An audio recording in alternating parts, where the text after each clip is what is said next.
आज भारतीय जनता पार्टी के जिले के उपाध्यक्ष के युवा मोर्चे के उपाध्यक्ष अर्जुन चौरसिया का राजनीतिक रूप से हत्या कर दिया गया है। उनके परिवार का ये फरियाद है कि उनकी जघन्य हत्या हुई है। कल ही तृणमूल सरकार के 1 साल हुआ है, उसके दूसरे ही दिन बंगाल में राजनीतिक हिंसा, राजनीतिक हत्या का परंपरा फिर से शुरू किया है। पूरे बंगाल में जहां पर भी जाते हैं राजनीतिक हिंसा, प्रतिशोध में हत्याएं और विरोधी राजनीतिक दलों के कार्यकर्ताओं को चुन चुन कर निशाना बनाने का अनेक उदाहरण हमारे सामने आए हैं। भारतीय जनता पार्टी अर्जुन की हत्या की, चौरसिया की हत्या की घोर निंदा कर रही है और हम भारतीय जनता पार्टी के सभी लोग न्याय की अदालत के सामने जाकर जिन्होंने भी चौरसिया का हत्या किया है उनको इस जघन्य हत्या का कड़ी से कड़ी सजा मिले वो सुनिश्चित करेंगे। मैं आज पूरे बंगाल की जनता को ये बताना चाहता हूं कि इसी के खिलाफ भारतीय जनता पार्टी लड़ रही है। बंगाल के अंदर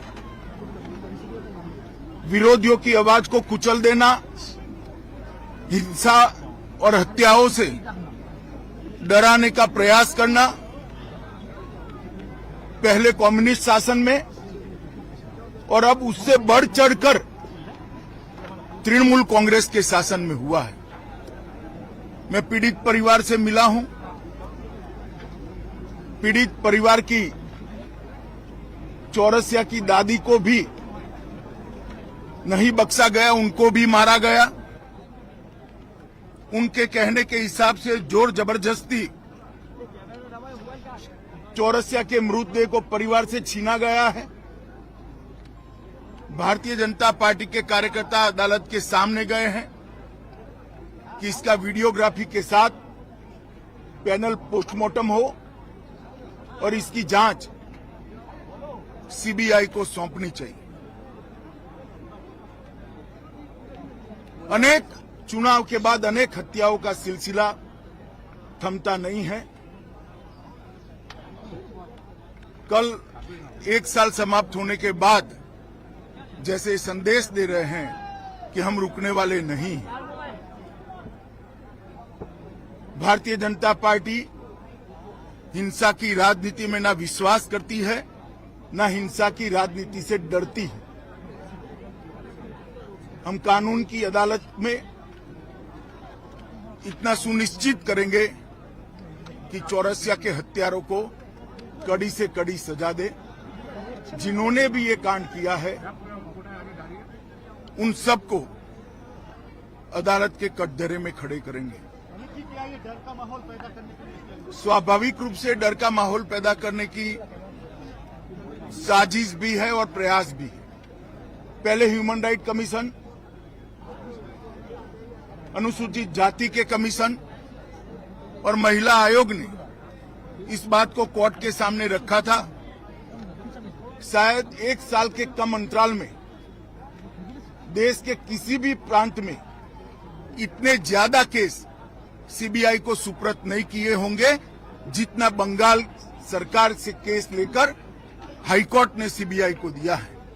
यही बताता है कि कोर्ट को यहाँ की कानून और व्यवस्था और पुलिस पर भरोसा नहीं रहा। परिवार के साथ बात हुआ परिवार के साथ बात हुआ आपका? परिवार के साथ मेरी डिटेल बात हुई है। हाँ। स्वाभाविक रूप से परिवार काफी आहत है, बेटा जाने से भी आहत है, और उसके बाद प्रशासन ने उनसे जो व्यवहार किया है, जो अत्याचार किया है, परिवार के लोगों को मारा है, जिन्होंने हत्या की उसको पकड़ना तो दूर रहा, परिवार के लोगों को मारने का काम किया है, उससे बहुत आहत है। भारतीय जनता पार्टी चट्टान की तरह ये परिवार के साथ खड़ी है। मुख्यमंत्री के साथ बात लॉ एंड ऑर्डर को लेकर हमेशा सवाल उठता रहा है। आप होम मिनिस्टर को लगता है प्रेसिडेंट रूल जारी करनी चाहिए क्योंकि किसी नहीं, को मांग रहा है। भारत सरकार का गृह मंत्रालय भी इस घटना का गंभीरता से संज्ञान लेता है, और आज ही गृह मंत्रालय ने वेस्ट बंगाल सरकार से रिपोर्ट तलब की है। धन्यवाद। যে কোনো মডেলের হিরোর গাড়ি কিনতে আর দেরি কেন, চলে আসুন বামনহাট হিরো শোরুমে। আমাদের এখানে আপনার পছন্দের বাইক এবং স্কুটি পাবেন অত্যন্ত সুলভ মূল্যে, থাকছে আকর্ষণীয় অফার ও সার্ভিসের বিশেষ সুবিধা। তাহলে আর দেরি নয়, এক্ষুনি চলে আসুন আমাদের শোরুমে। ঠিকানা বামনহাট বাজার, ইন্ডিয়ান ব্যাংকের নিচতলা। যোগাযোগ নাম্বার 9002066674।